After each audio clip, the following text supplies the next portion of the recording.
Oh man, I just can't deal with the rain anymore. Spring is here. Yes. I want sun. It's I want official. warmth. Hey! Hey. Hey guys, welcome to another one of our awesome live sessions. Why are they awesome? Why are we doing those live sessions? What's going on? Well, if you don't know us, this is Robin and I'm Laura, and we're the team behind backpackerguides.nz, which is a huge website on everything to do with traveling in New Zealand. And it's 100% free, so you should go check it out and read a few articles. But if you're not really into reading, we also do this live Q&A session every single Sunday at 8 a.m. New Zealand time for you guys to come and ask your questions, and we can just talk about a few things, and you can listen to us rather than read our words, which for some people that's more fun. But just to show you some times around the world where we do this live Q&A session. So as I said, it's 8 a.m. New Zealand time on a Sunday. But in the US, that is 4 p.m. EST on a Saturday or 12 p.m. PST. In the UK and France, that is 9 p.m. or 10 p.m. On a Saturday evening. And in India, that is bright and early at 1:30 a.m. on a Sunday morning. Way too early. So throughout the week, we do also compile some questions that you guys have been asking on our comment section of any of our YouTube videos. So if you do have any questions throughout the week and you don't actually manage to catch the live session, make sure to just stick your questions in the comments below. Otherwise, if you are with us on the live Q&A, then obviously the best place to ask your question is on the live chat. And speaking of the live chat, Annie Piper is already on. Good morning, Annie. I hope you're doing all right. Where are you from? How early is it for you? And she left us quite a lot of messages. So I'm going to read everything so Laura and I maybe can give Annie a few pointers. So Annie says, good afternoon from the US. Oh, She's from the US. Maybe I should start reading before I ask questions.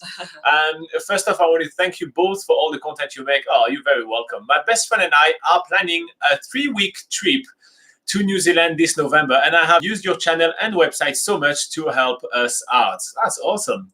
So I have a really loaded question, but hopefully you can help us answer it. Right now, we are planning our activities, and in particular, we really want to do a helicopter ride. Yeah, that's really fun. Our first choice would be a Milford Sound helicopter ride combined with a boat tour, as we want to see it from both perspectives.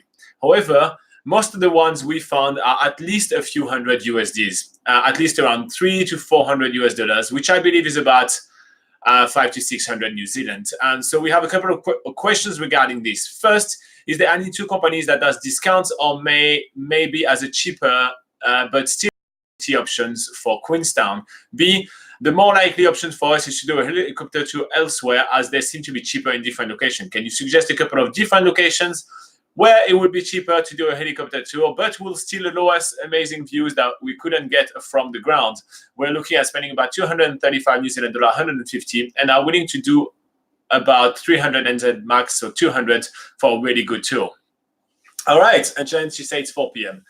Whew, that is a big text. Okay, so the first thing I would say is that if you do want to fly above Milford Sound, I think you're better off taking the plane. It's much cheaper, and you have actually some combination where you can take the bus down, which is great because you get to see all the views. Then you take the cruise, and then you can fly out. And it's a really, really good option to do that.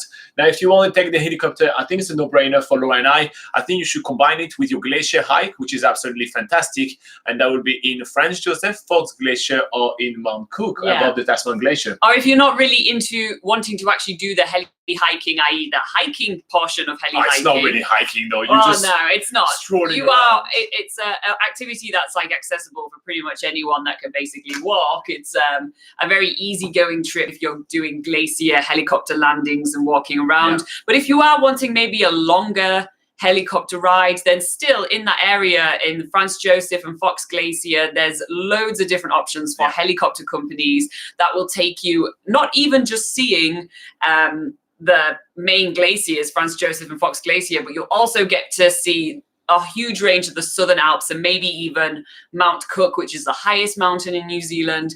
And all those areas are super stunning and would even compete with Milford Sound, in my opinion. So our opinion is, if you want to see Milford Sound from the air, you take the plane.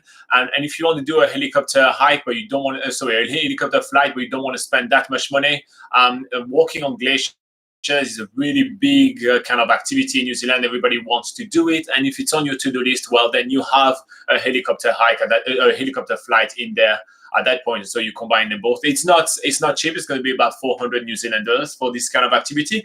It's cheaper in Mount Cook, which gives you even some, in my opinion, better views, and the glacier is bigger and everything. So I think you should go for Mount Cook, Tasman Glacier. But it's good, Mount Cook Glacier Guides. Yeah, Mount Cook Glacier Guides.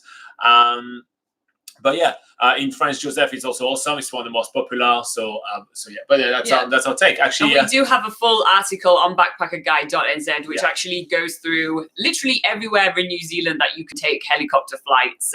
So just search helicopter on backpackerguide.nz and you'll no doubt find that article, which actually gives you loads of different options. Other ones that we haven't said is, for instance, you can fly to White Island, which is a volcanic island in the North Island. So that would be really cool as well. Yeah. There's helicopter flights over the central North Island volcanoes. There's really loads of options, even in Abel Tasman above all the beaches and things. So yeah, go check that article out. Yeah. All right, Yuyan Lim on the live chat actually says he's going to French Joseph today. He's going to do a skydive at 20,000 feet. Wow, that's awesome. You'll definitely get some awesome views. Yeah, there. Did you see our videos of us doing it? If you type French Joseph on the search bar of our channel, you'll see us. We loved every second of it. It's really awesome. You're gonna have a blast, man. Yeah. This is gonna be the best money you spend in New Zealand. You're gonna love it. But come back next week and tell us, if you made it, if you survived. You have to scare people. It's skydive, right? Can you make it a bit bigger? Oh, yeah. Then Kishore Kumar says, what are the scope for data science field in New Zealand? I'm coming to New Zealand in February 2020 for my MS Data Science University in Canterbury. I'm excited.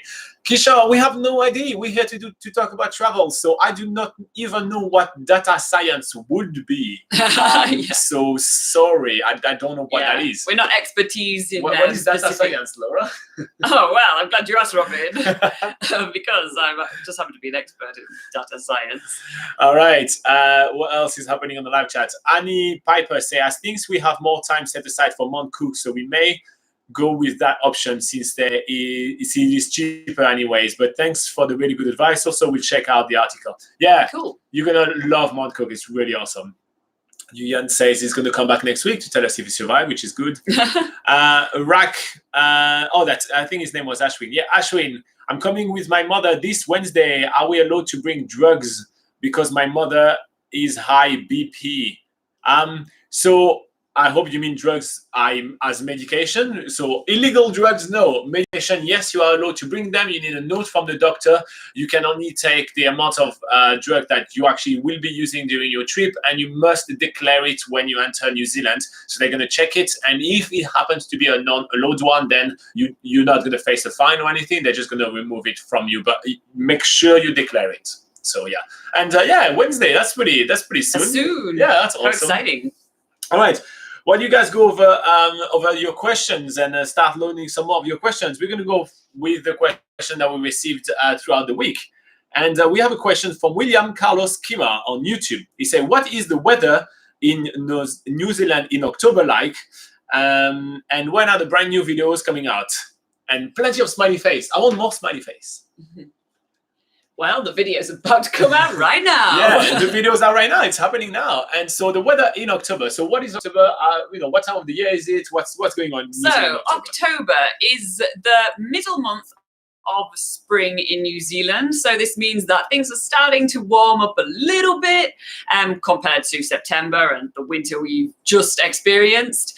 And usually it's a really good time to travel in New Zealand because it's the time just before the crazy tourist season starts. So things are a little bit quieter. You might find some cheaper deals on car rentals, on some of the hotels and motels. They'll have a little bit cheaper rates and stuff. So honestly, October is an amazing time to travel to New Zealand. And also because it's spring, you're going to see a few more lambs jumping about. You're going to see more flowers in bloom. It's a good time to go to the gardens. Speaking of the lamb, if some of the walks that you are planning to do pass through farmland, what happens? Yes, so a good thing to know actually is that some of the hikes, particularly one in Wanaka, the Roy's Peak, which is a really famous one, they close off part of the track during October because of the lambing season. Basically, they don't want people to be disturbing the lambs and walking over the fields and all that sort of stuff. So do actually have a look before you go on a hike and actually see if that hike is going to be open or not. So that's a good tip. There you go. There you go, Robin. You're welcome. All right, so let's bring the map out and let's talk a bit about the weather in New Zealand in October. So if you're planning to visit New Zealand in October, you're going to experience a very varied weather. It's going to change a lot, so make sure that you pack yourself more layers like. So you go for like this kind of merino wool layer, and then you put a rain jacket on top of it, so it keeps you warm and dry. And then if it happens to stop raining, you get the rain jacket out and you're still comfortable rather than packing really heavy jacket. That's the first thing I want to point out, because you're going to see that the weather is all over the place. All right, cool. For the northern New Zealand, which is northern Auckland and Tauranga, temperature-wise, we can expect about 14 degrees Celsius, which is about 57 degrees Fahrenheit on average. For the central North Island, which is Hamilton, Taupo, and Rotorua, we can expect about 13 degrees Celsius, which is about 55 degrees Fahrenheit. Southwest North Island, which is New Plymouth, Palmerston North, and Wellington, it's about 12 degrees Celsius, 53 degrees Fahrenheit. For the eastern North Island, which is Gisborne, Napier, and Wairarapa, it's about 14 degrees Celsius, which is 57 degrees Fahrenheit. For the South Island, on the northern South Island, around Blenheim, Nelson, Picton, it's about 13 degrees Celsius, 55 degrees Fahrenheit. The western South Island, the Westport, Hokitika, Milford Sound, it's about 11 degrees Celsius, 51 degrees Fahrenheit. For the eastern South Island, about Kaikoura, Christchurch, Timaru, it's about 12 degrees Celsius, 53 degrees Fahrenheit. Inland South Island, so we're talking about Lake Tekapo, Queenstown, Alexandra, it's about 9 to 11 degrees Celsius, which is 48 to 51 degrees Fahrenheit. And for the southern New Zealand, which is Dunedin and Invercargill, that's about 11 degrees Celsius, 51 degrees Fahrenheit. So those one are the average temperature right here. Now rainfalls. So you know that New Zealand is an island. It's a pretty thin island, so the weather passes really often. So that means that there is a lot of rainfall, but they're usually kind of short rainfall that passes by. So you're not necessarily going to have like 20 days of full-on rain. That's definitely not what it is. But just to give you an idea, and again, that should not scare you, we start back on the top right here. So northern New Zealand, which is Northland, Auckland, and Tekapo, it's about 120 millimeters of rain. Not Tekapo. Oh, sorry. Tauranga? Tauranga, my apologies. So Northland, Auckland, and Tauranga, it's 120 millimeters of rain. Sorry. Central North Island, Hamilton, Taupo, and Rotorua, it's about 80 millimeters. The southwest North Island, which is New Plymouth, Palmerston North, and Wellington, it's about 100 millimeters of rain. Eastern North Island, which is Napier, Gisborne, the Wairarapa region, it's about 60 millimeters of rain. Sorry. That's not much. 60, yeah, that's one of the driest, I think. Oh, no, actually, no, this is going to be drier. Yeah. Let me go. Northern South Island, that's Blenheim, Nelson, Picton, we're having 90 millimeters of rain. The West Coast, Westport, Hokitika, Milford Sound, that's between 300 and 700 millimeters of rain. It is always the rainiest part of New Zealand, but that makes it the most beautiful part of New Zealand. So that's definitely an area that takes our heart. Eastern South Island, that's Kaikoura, Christchurch, and Timaru. It's only 50 millimeters of rain. Inland, we're talking about Lake Tekapo, Queenstown, and Alexandra, 40 to 60 millimeters of rain. And to wrap it up, southern New Zealand, Dunedin, and Invercargill is about 70 millimeters of rain. So that's to give you a bit of an idea of what you can expect weather-wise in New Zealand in October. Obviously, all of that is average, so you can have a year completely different than the other. And if you want to know other months, we have video for every single one of those months, one by one. So check the channel, and we have a playlist actually about the weather, if I'm correct. And yeah, you can check this one out. Now, just to give you a couple of extra pointers for October, I'm going to go really quickly. Packing list, the thing that you absolutely cannot forget in October, it's mid-layers, so exactly what we are currently wearing right now. Rain jacket, waterproof hiking shoes, swimwears, because there is a lot of hot pools around that help you keep you warm. And a lot of whitewater rafting to do. That's a lot awesome. of really cool like caving trips. Don't forget the high factor sunscreen as well, because New Zealand is just under the whole INEO zone for extreme UV levels. So even in October, actually even in the middle of winter, we tell you to put a lot of sunscreen. We get sunburned still regularly here in New Zealand. And you see, get a day pack, because like that you can pack all your extra layers and your rain jacket in there. So that's the thing you should absolutely not forget for New Zealand in October. Any last tips for October, or are you good? I think I'm good. All right. Well, I hope that this was super useful to you guys. Make sure to check out all the links in the description of this video. And if you do have any questions of your own, put them in the comments of this video and we'll get to it as soon as we can. In the meantime, let's go back to the live chat. Kirshal says, you guys are a lovely couple together. Thank you very much. Are you saying that because we're here or because of the pictures in the background? What are you guys do for work apart from making YouTube videos? So we run Backpacker Guide New Zealand, which is actually the largest travel guide in the country. So this is a full-time job. It has thousands of articles and millions of readers. We also run a website called FijiPocketGuide.com, which is the largest travel guide for Fiji. So we are basically professional travel writers, and we've been doing that for about 8 years or something like that nowadays. So yeah, that's basically a full-time job, and we get to do what we love. So it's pretty awesome, and it's thanks to you guys. So thank you. Annie says, looking at some activities we want to do, my friend Ati would like to know where the best, easiest place to see penguins will be. We're also interested in horseback riding. Oh, we'll go for the penguins first. Yeah.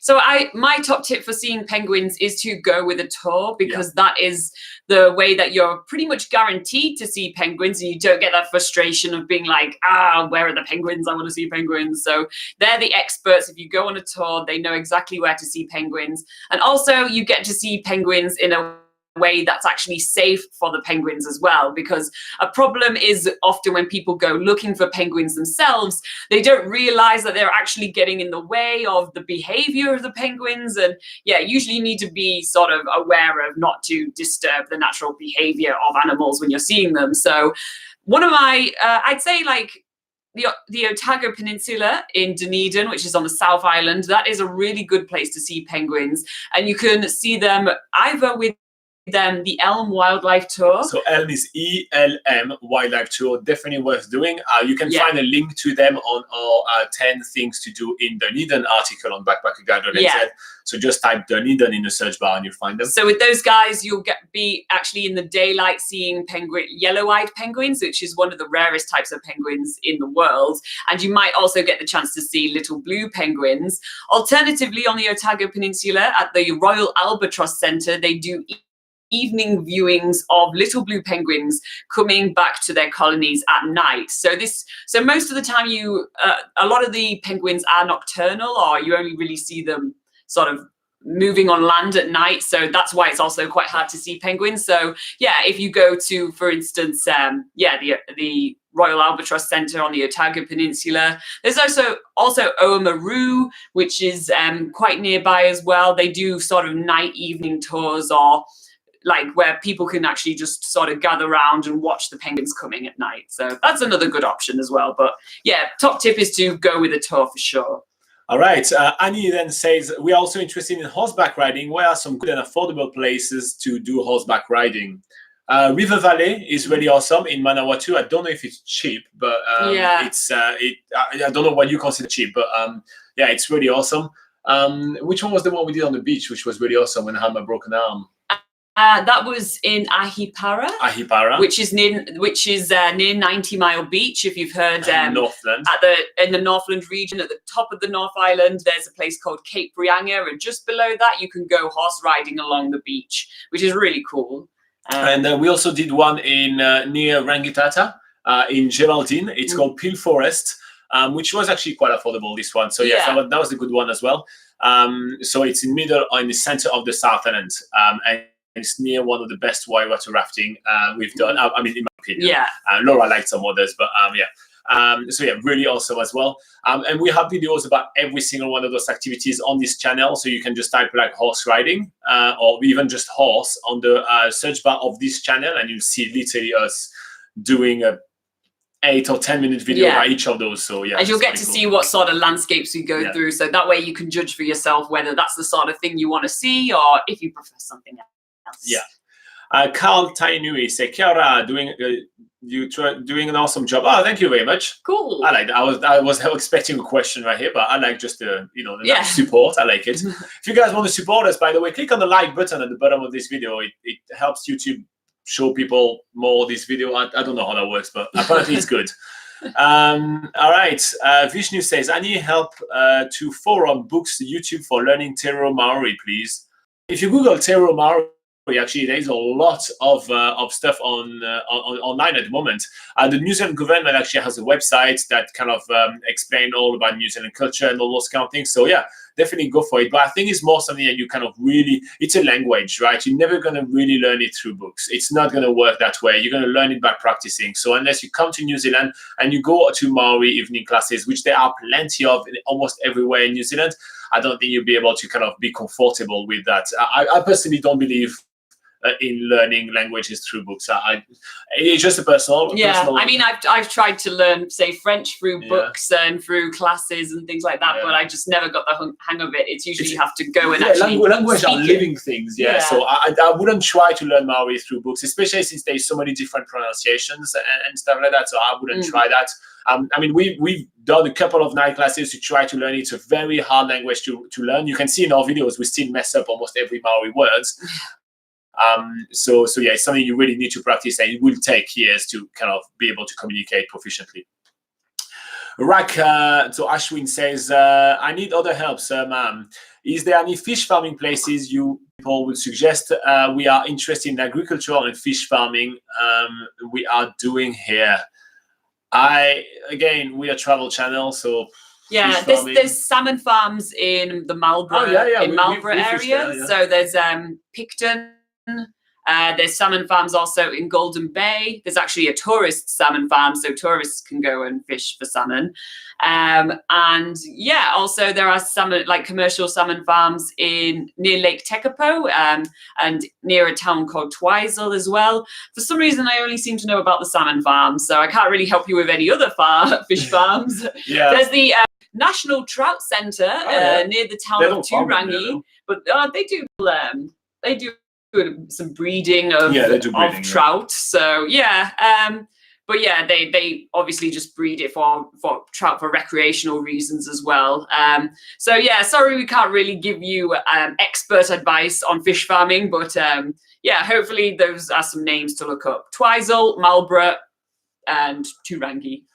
All right. Ross Taylor says, do you have a guide on Ross Taylor on YouTube says, do you have a guide on buying a used car in New Zealand? I'm thinking of traveling and possibly buying a used car. What manufacturer is reliable with good gas mileage? Thanks. All right, Ross. So yes, we do have guides on all of that actually on backpackerguide.nz. So if you go on www.backpackerguide.nz and then you're going to click on travel tips, then click on transportation, and then buying a car/camper. And there is tons of articles that we have compiled about that, because a lot of people decide to do that. But we're going to give you a few tips right now. So the first thing that you're asking is what kind of cars are more like popular, let's say, for backpackers that want to buy a car and travel around New Zealand. So there is quite a bunch of different cars that you can get. So the first thing is like a camper car, which is kind of just a people mover, let's say, that you will fit with a bed. Yes, exactly. Yeah, and one of the most popular manufacturers for these types of camper cars is Toyota, and more specifically Toyota Estima. There are Toyota Estimas all over New Zealand. So the good thing about that is if you do get that type of brand, you do know if you are ever going to need new parts for it, for example, that's going to be very easy and cheap to source. And yeah, that is the most common type of sort of camper car that you can find in New Zealand. So so that's always a good one to rely on. And Toyota in general is very popular in New Zealand, so that's probably we would recommend. Yeah, so you can also go with the Honda Odyssey. It's very popular right here as well. The years range all over the place. From 1997, 2003, they're usually quite cheap. Toyota Estima is about up to 2010, for example. That's what you're going to find. Then after, you have a different type of camper van, which is slightly bit bigger, and where you're going to have much more space for yours to be able to actually just fit in it and fit more of your stuff as well, which is quite good. And that's kind of more of a small size camper van. So it's a non-self-contained camper van. It's basically usually it's about 12 seaters or something like that, right? And that's more like a Toyota Hiace. Yeah, Hiace is also a very popular brand type. And again, it's another Toyota. So Yeah. we're just going to keep on going on about Toyotas because they are the most abundant type. And yeah, they're usually the type of car that has already been done up as a camper van, like someone's already, what's the word? Converted it into a camper van. Yeah. So yeah, that's always a good choice to go for as well. If you also want to be able to get cheap parts just in case it's the worst happens, which we're not going to say happens all the time, but you know, it does happen often because you tend to have slightly bit older vehicles. Yeah. So that's why we kind of recommend those kind of brands. I mean, we usually recommend what they are the most of, because like that for maintenance is so much easier for you to be able to actually be on the road and actually stay on the road, Ross. You know, I think it's quite important. Yeah. Another model for those kind of like slightly bit bigger kind of van is the Nissan Vanette. There is really a lot everywhere, and that's because it used to be the post office van. So you know, when the post office kind of upgraded to the next stuff, like they kind of sold all of those, and that's how it went. And now they have the newest Toyota Hiace. So if you're watching this video 5 years down the line, well, Toyota Hiace, get back on top, and here you go. And you'll also see that most of the rental car companies use either Toyota Hiace or the Nissan Vanette for their own vehicles as well. So you kind of know if the rental car companies are using those models. Usually it means they kind of think they're reliable as well. Yeah. And then the last type of camper van that you can get in New Zealand is those big RVs. So you can find them like all type of ages. You can find RVs which are older than you, which we did. And if you watched our video of New Zealand's biggest gap year, just you'd see that it didn't work so well. Yeah, we wouldn't recommend getting a vehicle that is older than yourself. Learn from us, learn from our mistakes. So yeah, don't do that. But there are some RVs, and you can get those for, you know, around the $10,000 mark. It sounds like a lot of money, but they're really easy to sell back as well. So, you know, you may be able to get about the same amount of money that you put in or ish. While usually with those Toyota Hiace or even Toyota Estima, like the smaller one, usually you will be losing, you will still be losing some money when selling it back. So you've got to have that. You keep that in mind basically when you make your choice. Now, the first thing you have to do is, now then you want to buy cars, right? So the first thing you need to do to buy cars is to actually head onto our website. We have heaps of articles about how to buy cars in New Zealand, and we give you all the tips. Do not get scammed. We learned it the hard way. We learned from you guys sending us a lot of feedback and say, hey, listen, I bought a car. This is the problem that I had. And we compile like 8 or 10 years of experience just right here on the website. So please read our advices. You're about to spend a lot of money on buying something which is very old. So make sure that you do it the right way. Make sure you don't cheap out and you do all those car inspections that we advise you to do and all those kind of things. So I was actually counting while I was chatting, and we actually have 14 articles about buying a car in New Zealand. So we really got you covered with everything explained in many different ways. Yeah. So make sure that you do this research and you head to the website. So again, you go on backpackerguide.nz, then you go under travel tips, then transportation, and then buying a car for New Zealand. So yeah, and if you do have questions of your own in a live chat, if you're watching that live, in the comments, if you're watching a rerun of this, and we'll get back to it next time. And like and subscribe just to support us because we're awesome, right? All right, I hope that answered your question, Ross. If you do have any more, just say hi. All right, Kishore says, can you tell us about the nightlife in New Zealand, pub bars or any adventures? Nightlife in New Zealand, there is actually quite a lot of things to do. There's a lot of amazing stargazing. Does it mean nightlife as in? Well, I say adventures. So adventures, okay. I'm starting with adventures because we're more adventure than nightlife. Yeah. Amazing stargazing in New Zealand. You can also see plenty of beautiful glowworms in many different forests. If you want to know more about that, on the website, backpackerguide.nz, we have listings on all of those things. As per bar and pubs, New Zealand is not like the party. It's not Las Vegas, right? Yeah. But there are a few. Yeah, so if you are looking for more actual sort of club and pub nightlife, then the best places to go tend to be the cities. For instance, Auckland, Christchurch, Wellington, and Queenstown. It's not a city, but it is known for having a huge bar scene, and a lot of clubs as well. So if you're looking for nightlife, those 4 places are the best places to go for that sort of thing. And they do bar crawls, they do like booze cruises on the lakes and all sorts of crazy and fun things. They have ice bars where you go into like a walk-in freezer with with ice sculptures and things.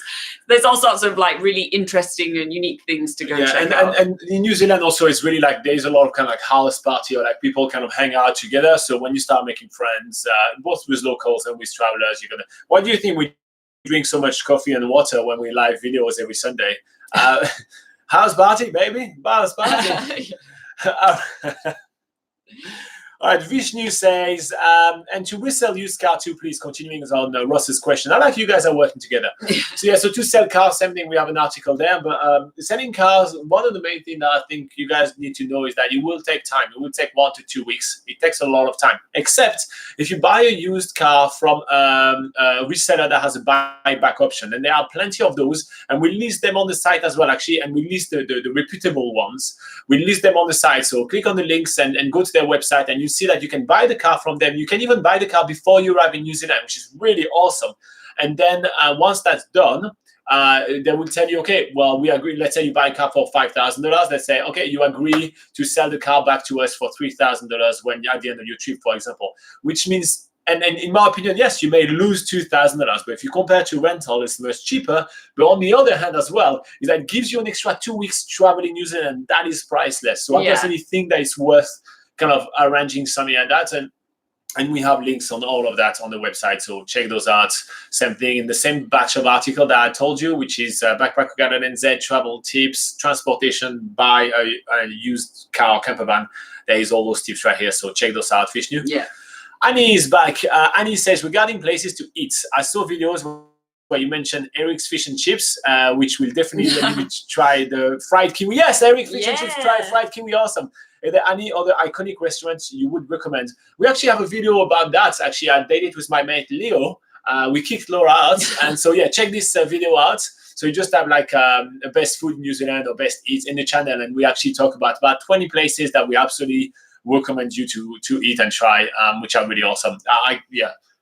We could go through it right now, but since we're already done the videos, move some other questions. But thanks for the question, Annie. Keep them coming. Annie and Ati, I think that's a cool gang. Cool duo. Annie and Ati on the road. We are planning to stay. So Rack says we're planning to stay there for 19 days. Is it possible to get a driver? And any idea how much it would be for a driver alone? What? No, that is crazy. That's so expensive in New Zealand. No. Yeah. So New Zealand is unlike other countries. I know specifically in the South Pacific Islands, perhaps in Southeast Asia and stuff like that, you can hire drivers and cars for super cheap. But that's not really the way things work in New Zealand, and it's not a really common thing to do. So if you are going to hire a driver, because there aren't that many drivers around, it's going to be pretty pricey. I can't even think of any driver services that are available, to be honest. So I would say, honestly, you should be, if you're in a city, you can definitely get taxis around. But alternative. Oh, we have light. But alternatively, like hiring a car and driving yourself is usually the way to go. Because it's really not common practice in New Zealand. We can't really give you much advice on hiring a driver. So the reason why I was saying no, it's really expensive is because the only thing that we know is about hiring bus drivers. Some people that do a big tour and hire bus drivers, and we're talking thousands and thousands. For 19 days for a bus driver, it would be about $4,500 to $5,000. That's absolutely unsustainable for someone just traveling at 2 people. So I can't really help you out with that. Just rent a car yourself, drive yourself, and have fun.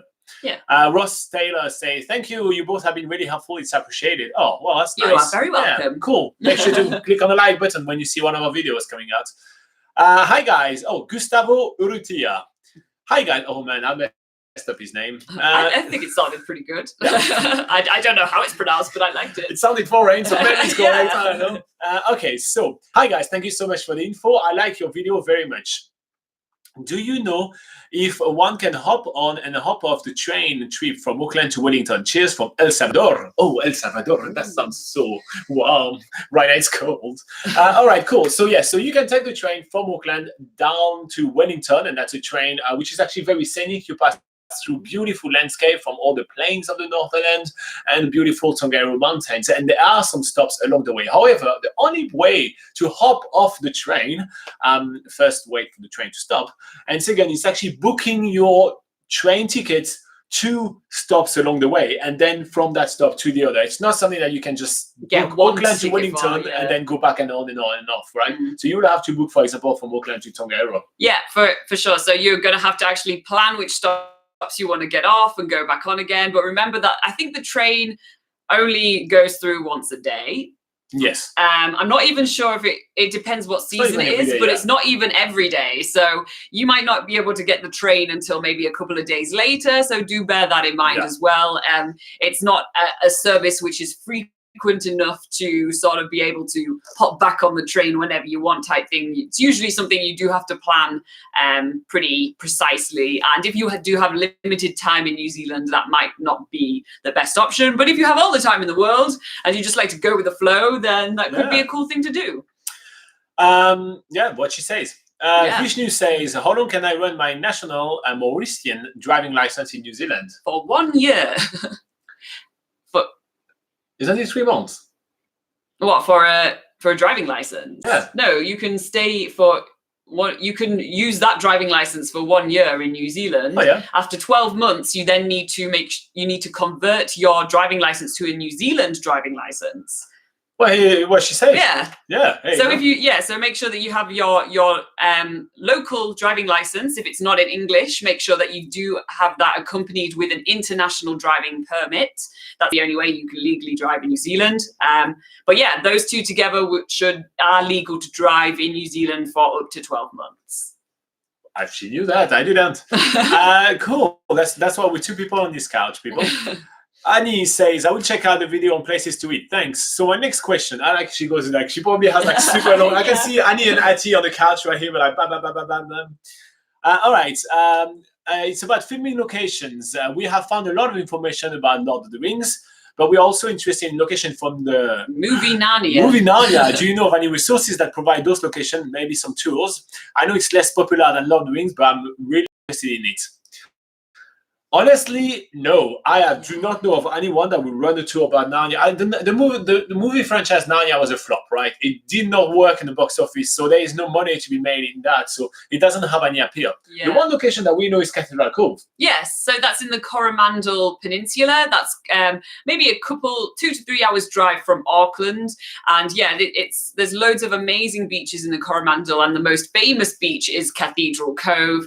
And it's a very iconic place where you can actually see, compared to screenshots from the Narnia movies, it's very much like, oh yeah, that's definitely the place that was shot in. Because usually with a lot of the Rings locations, there's a few locations where you're like, this doesn't look anything like the movies, and that's but there are some in the Lord of the Rings which looks exactly like the movie. Yeah. So like really, you're like, oh my gosh, I'm literally in the movie. Yeah. And that's why it is in Cathedral Cove for now. Yeah, so Cathedral Cove, another one that I just remembered, which we went to, is on the South Island.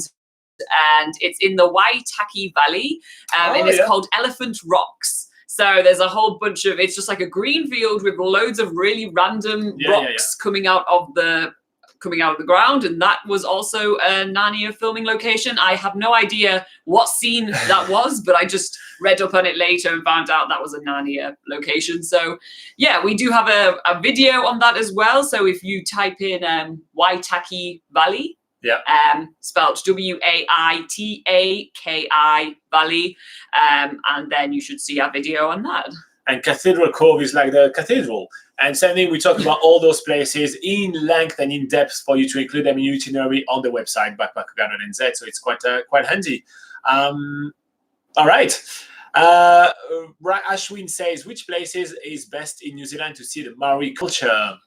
Probably Rotorua is one of the most famous places because they have so many different tourist attractions surrounding the Maori culture. And obviously there's a huge Maori population there. So it's all locally run by Maoris as well. So that's a really cool thing. But there's loads of different places really around the whole of New Zealand where you can get Maori experiences. Better in the North Island than the South Island. There's a lot more of the Maori population like they actually traditionally arrived in the North Island first, so this is kind of where families tended to stay. Obviously the South Island's a little bit colder, so people back in the days used to want to stay on the North Island, and that's kind of what's just happened.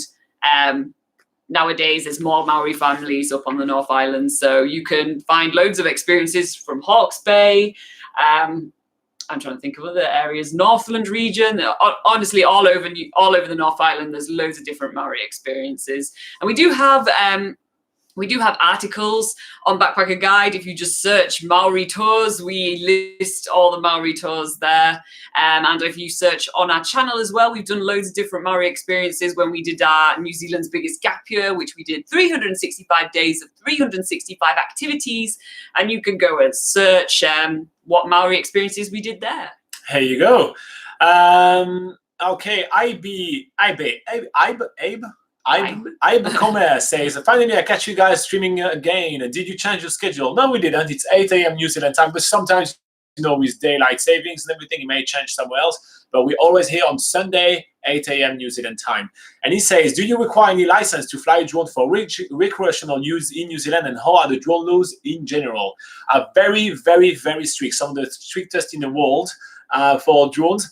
So you don't require a license if your drone is light enough. However, you do require a permit to fly in most places. So you need to have the authorization of anyone that owns the land on which you fly above. And if it's land owned by the Department of Conservation, for example, you do need to buy a permit. It's between $75 to $200 per each flight, and you need to register them, and you need to carry also safety equipment such as fire extinguisher in case you are flying the drone and something happens. So there is very strict rules. It is not fun to do. Honestly, our advice is do not pack your drone to come to New Zealand. It is more of a hassle than anything. And the fines are really high, and confiscation happen really often. And you don't fly out if you don't pay the fine. Max says, what are some stuff to do near and in Auckland? We have about 10 videos about that on this channel. So if you just type Auckland, on the search bar of this channel, you're gonna see heaps of stuff. So we tell you about stuff with kids, free and cheap things to do. We tell you about road trips, all those kind of things. We have all of those stuff on the channel. So yeah, check it out. We have a lot of content here. Yeah. Is Indian national driving license valid to drive for 19 days? Say Ashwin. Yes, it is. You can drive around as long as it is in English. If it is not, you need an international driving permit. It's really easy to get. You just do a few paperwork back home, and they will actually give you a paperwork that basically translates your driver license. So make sure to do that if your driver license is not in English. Vishnu says, is that true that New Zealand has a Ministry of Lord of the Rings? It used to have when they were shooting the film, because there were so many things. New Zealand is a small country. There's so much paperwork to do and everything like that. So they actually had a government body, which they called Ministry of Lord of the Rings. But that was just when the Lord of the Rings was filmed, and afterward a little bit for tourism. But that is it. It's not the case anymore. Gandalf is not the president of New Zealand. There is a Wizard of Canterbury, though. Yeah, but it's nothing to do with the Lord of the Rings. It's nothing to do with the Lord of the Rings, but it's just a guy that dresses up like a wizard and goes to most of the local events around the Canterbury area. Yeah. So if you do get to see, if you're in Christchurch or anywhere near Christchurch and you see a fair or an event going on, keep an eye out for a guy wearing a wizard's hat, and he has a long beard as well. That's going to be him. All right. Do you require a license for that? Done that already. Vishnu said, just how much do you queue for being here ×2? You're very welcome. And we're happy to help. Good day, say Adil. Will the time for these live broadcasts change? Will when? No, I mean it's easy for everyone. 8 a.m. New Zealand time. So yeah, every all the time, same time. If there are some changes for daylight savings, depending on your country and everything like that may adjust. So that's why we usually try to give you 8 a.m. New Zealand time, and then you can go and convert it. Actually, on every single video, I actually put a link to a time converter that helps you to put 8 a.m. New Zealand time. It tells you what time it is in your country. So I try to make your life easier in the link on the description. So yeah. All right. While you guys come up with some more questions, we have some that you guys sent to us. And this one here is a question from Eljonive Uy on YouTube, and says, by who now? I'm sorry, John Eve Uy on YouTube. Hi guys, good video. I have a question. How is the best time for a working holiday visa? I mean, the best season to find a job in New Zealand. Thanks, and sorry for my English. It's very basic. Bye. Hey, Don't be sorry about your English. Everybody starts somewhere. And to be fair, we did understand your question. So Yeah. you're good to go. Don't be sorry. You are good. You're good. So the best time for coming to New Zealand on a working holiday visa are the shoulder seasons. They are very handy to come. And the shoulder seasons are between September and November, or March and May. So the reason why they are the best time to come to New Zealand on a working holiday visa is because it will allow you to arrive when the weather is still kind of nice, so you're going to enjoy your time, but also when every companies are getting themselves ready for the busy season. From picking to retail to hospitality, everybody is gearing up to have a crazy summer when the population of New Zealand is multiplied by 1.5 to 1.7. In New Zealand, we have about 4.5 million people in the country, and we have almost 2 to 2.5 million tourists coming into New Zealand within the months of summer only. So that makes the demand for everything so big, and so every company is giving up and hiring people. So if you come in the shoulder season, that would allow you to first being able to explore New Zealand a little bit, maybe about 1 month, do a tour around the whole country, see which place you like the most. Once you decided which place you like the most, then you can go to this place and find yourself a job relatively quickly because you also arrive before the crowds arrive. Most people on the working holiday visa also arrive in the summer. And if they arrive in the summer, well, if you're already there a little bit earlier, you get the job before them and you kind of have safety of employment for the summer. Now, the reason why we wanted to get a job in summer is because, well, since the country is so busy in summer, prices usually increase quite a lot and everything is more expensive and more crowded. Traveling around New Zealand is all about making the most of the beautiful landscape while avoiding kind of the big crowds. New Zealand is still blessed with the fact that you have so little amount of people and so gorgeous landscape. You can go on massive hikes and see so many amazing things and just have the whole place to yourself. So we want you to work in summer while all the crowds are here. And as soon as summer dies down, then you can go and experience the country. You're going to have much less people around. Car rental, accommodations, activities, all the prices are going to start going down as well. So you can do that on a budget and you can basically almost do twice more, which is absolutely awesome. And on top of it, you have the place all to yourself, which is pure, raw luxury. As per job-wise, there is plenty of jobs to get on a working holiday visa in New Zealand, from hospitality to retail to picking, and most of those are best to get in the shoulder season.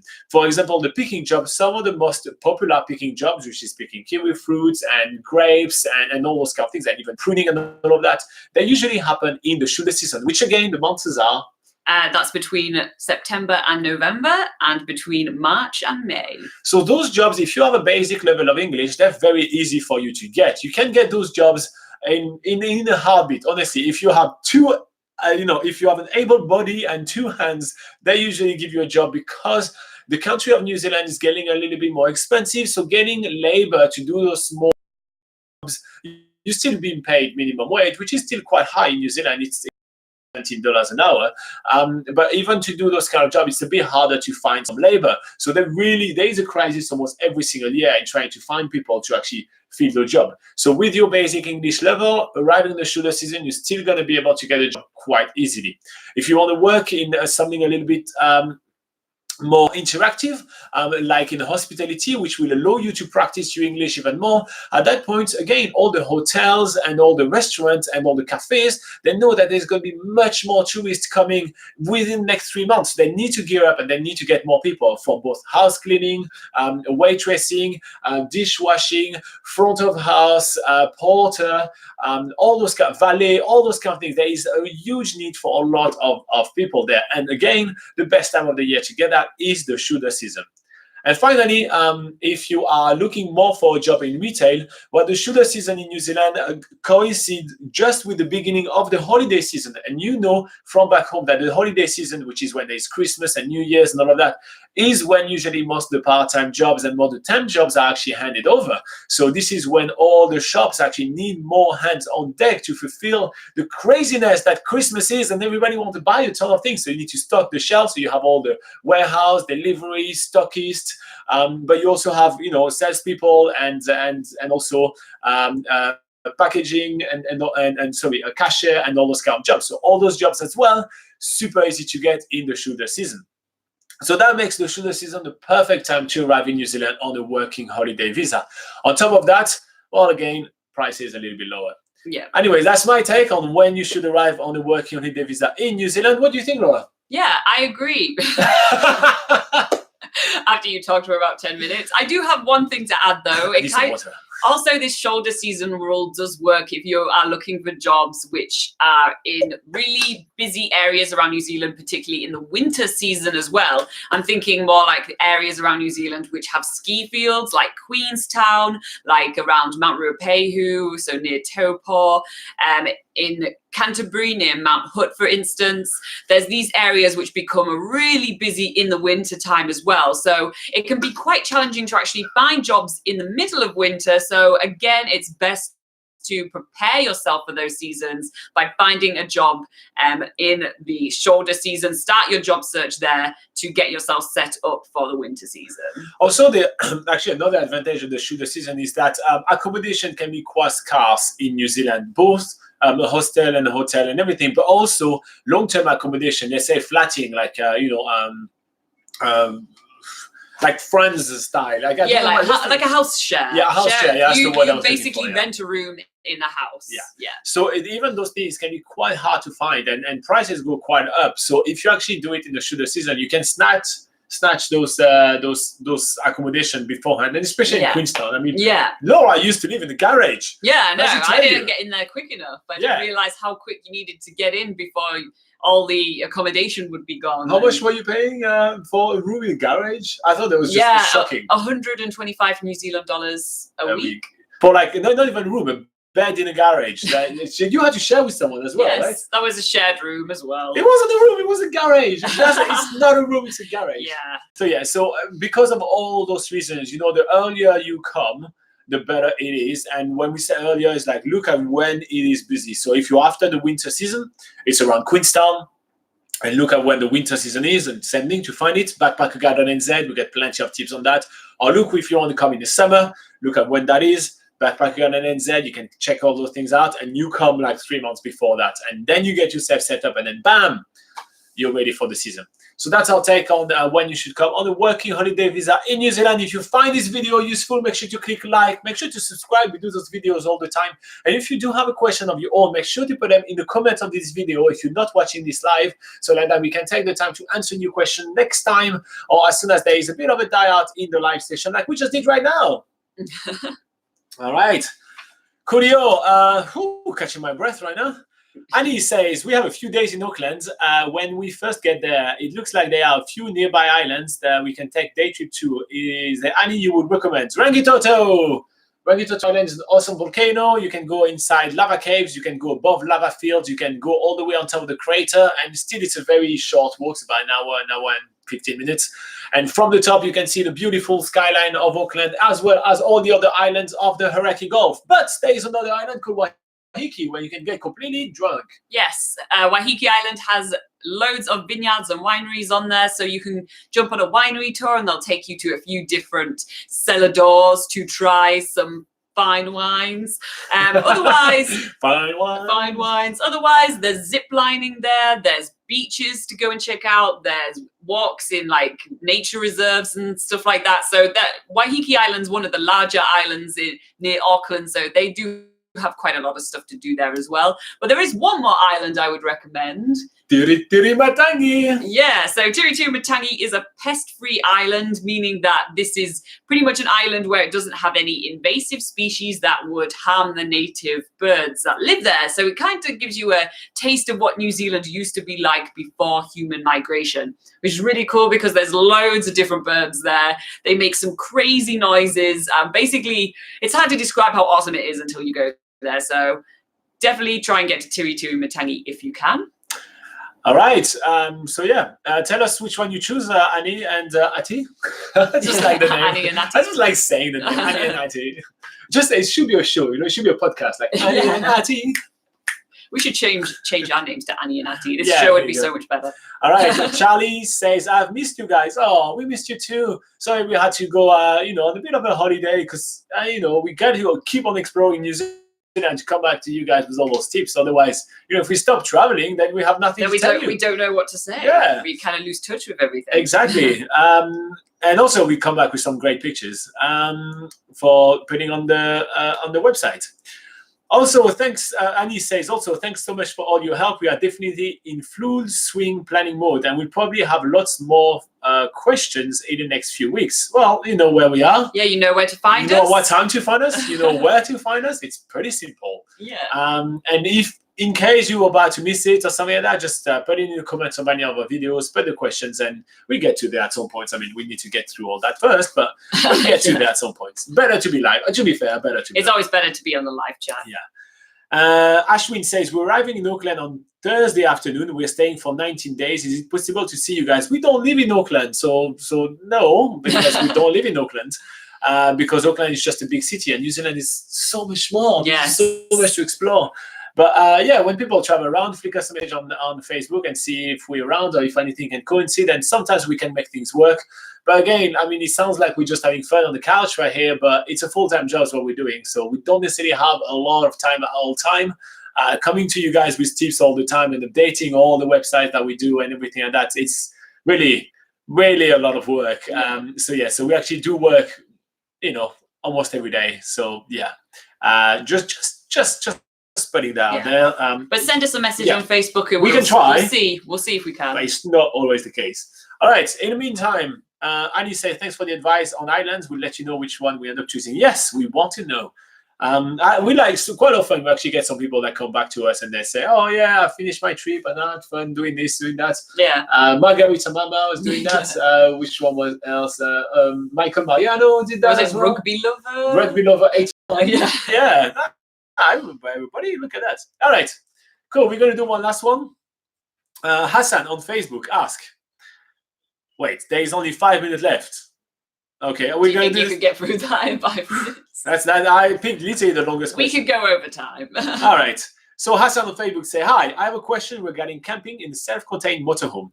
I understand there are generally 3 categories of campsites. 1, freedom camping sites. 2, low-cost dock campsite. Dock is Department of Conservation. 3, more costly holiday park. I want to ask for any of these if there are a requirement to reach the campsite by a certain time. For example, if we want to explore the surrounding areas till late at night and then reach a dock campsite / holiday park, let's say, for example, around 10 p.m., can we go into the campsite at that time late in the night? Or do these get closed for check-in after a certain time and we must reach them by a certain time? Thank you. All right, that's actually a really, really good question. So let's just quickly recap about the different type of accommodation for camping that are available in New Zealand, as well as telling you literally when can you check in to those campsites.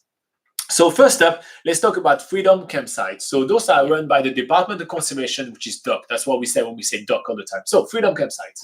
No, they're not. Freedom camping. Sorry. Freedom camping are not run by the DOC. Okay. They're run by the councils. Yeah, so freedom camping is basically somewhere that you can park up in a designated area for free, and that's obviously really appealing, but most of the time they do have conditions that you do have to be in a self-contained camper van, i.e. this is a certification for being self-contained, which we do have other videos explaining what that is. If you're not sure, just search self-contained New Zealand. And yeah, so freedom camping is for that. It's free, and it usually does have a limited amount of spaces in those freedom camping areas. So there's obviously not a check-in time because it's not serviced. But you do need to, obviously, if there is a limited amount of space, you probably want to get there a little bit early before all the spaces are taken up. Otherwise, you'll have to go and find somewhere else. So yeah, so it's definitely first in, first served. Then in the high season, in the high season in New Zealand, which is summer, which runs from. That's from the busy season in New Zealand is from November to March. And at that time, literally, you've got to arrive by like 4 o'clock. It gets busy really fast. And so if there is no spot, you can't stay there. So if, for example, this freedom campsite is for like 10 vehicles and your vehicle 11, you cannot be there, and they actually the councils is actually checking on those things. Yeah. Okay, now the second option was the low-cost dock Department of Conservation campsites. So those are either free or quite cheap. Yeah, so these campsites, they're usually very basic. You're mostly going to want to rely on the facilities you have inside your camper van rather than what's in the campsite. They do usually have a toilet, though. They might have a cooking shelter, so you can prepare your food in like under a shelter with a table, but that's pretty much it. They might have showers, but they might be cold. So, it's usually very basic facilities here. Very basic. And then Laura said they usually have toilets. Not in my experience. They rarely have toilets. Okay. So it's just usually more like a field or an open space where camper vans can park, but it's usually well signposted and sort of tells you what facilities there are there. But the thing to note about the dock campsites is that they will either have a campsite warden there, or they will have an honesty box where you either put your camping pass or your money to pay for that. So usually because it's not properly serviced, you don't need to arrive at that campsite at a certain time. It's usually you can rock up whenever you like, but again, usually a lot of them have a maximum amount of camper vans they can have in the campsite. So it is on a first come first served basis. So about the same rule apply. You have in summer you've got to be there by about 4 o'clock, and then after that you may you may not have your spot. Anytime else around the year, you'll be good. There's really not that many people in New Zealand. I mean, one of the great things about traveling in New Zealand is that you've got the whole place to yourself. But you've got to keep that in mind. You may have to kind of fight for your spot, meaning that you have to be there on time. Yeah. Okay, and the last option for camping in New Zealand is the holiday parks, which are like big, serviced and everything. And those ones, you can book them in advance. Yeah, so holiday parks run more like, a commercial operation. There's, a reception area. There's people actually to talk to when you're like making your booking or you're checking in. They're the actual ones where you do a check-in process. But also at the holiday parks, they have communal facilities, usually a lounge area, dining area, kitchen facilities, a toilet block or like shower block. They might have a few things for the kids as well. They might have like children's playgrounds, bouncy pillows. Yeah. So usually holiday parks do have a lot more happening there in terms of facilities. But like I say, it is more of a commercial operation, so there is a check-in process. And usually someone is at reception at the normal hours you would expect, from early morning to the pretty late at evening, I'd say around 8 p.m. or something. Yeah. But other than that, if it's outside those hours, there's usually a sign up saying what to do if there's no one at reception. Usually it's ringing a buzzer and some guy walks in that's been sleeping in the next room or whatever. Or there might be like a notice saying like, check in the morning or leave, or hit if you've booked an envelope with your keys in, for instance. So every single holiday park has their own sort of process for late check-ins. But usually probably the best thing to do if you have booked in advance is to just say like, hey, we might be arriving maybe after 8 or 10 p.m. or something, between 8 and 10 p.m. Is that still okay for checking in? And usually they're usually fine with it. You made a booking, so they're good with that because you booked for it. So the thing is that this holiday park is the only one that you can book in advance. So you can guarantee your spot. So technically, if you buy your spot, you paid for your spot, for your camp spot or for your powered site and everything, it is yours to take because and you get to arrive whenever it's convenient for you. All the Department of Conservation, it's part of like you paying when you arrive, or it's the first in, first there. And all the freedom campsites run by the council is the same thing as well. So you can book those things in advance, and if you can't book them in advance, it's first in, first served. So that's basically the kind of train of thought that you need to have when you think about those ways. But to be quite fair, when traveling in a camper van in New Zealand, you will have to use campsite from time to time. And it's still, there is a lot of facilities and everything, but you will have to use them because you need to empty the grey water and the black water from your camper van and all those kind of things. So no matter what, you will have to use them from time to time. So maybe plan your freedom campsite in the places where you don't want to do your evening activities, and plan your campsite, your holiday campsites in the places where you want to do those late night activities. So if you keep that in mind, you should be able to make your way around New Zealand in a smooth way. Yeah. All right. I hope that you find this one very useful. If you do like it, click on the like button. And if you do have questions, what can you do? You can put it in the comments below. Boom, dynamite. All right, let's go back to live chat. Everybody say thank you. Annie say thanks for the advice on the islands. She'll let you know which one she chooses. Oh, sure, I already read that. And Ashwin say thank you for the valuable advice. You people are amazing. Yes, keep on sending praises. That's amazing. Really helps with the ego. Thank you. Anyways, thank you very much, guys, for joining us for this live video. We will be back here next week at 8 a.m. New Zealand time, which is Saturday around the world. Saturday at 4 p.m. EST, 12 p.m. PST in the US of A. If you're in the UK, it's 9 p.m. Si vous êtes en France, c'est à 22h. And if you're in India, it's 1:30 a.m. on Sunday. See you then. And in the meantime, make sure to put your questions in the comments of any of our videos, so we get to answer them at some point. Bye-bye. See you next Thanks for joining week. us.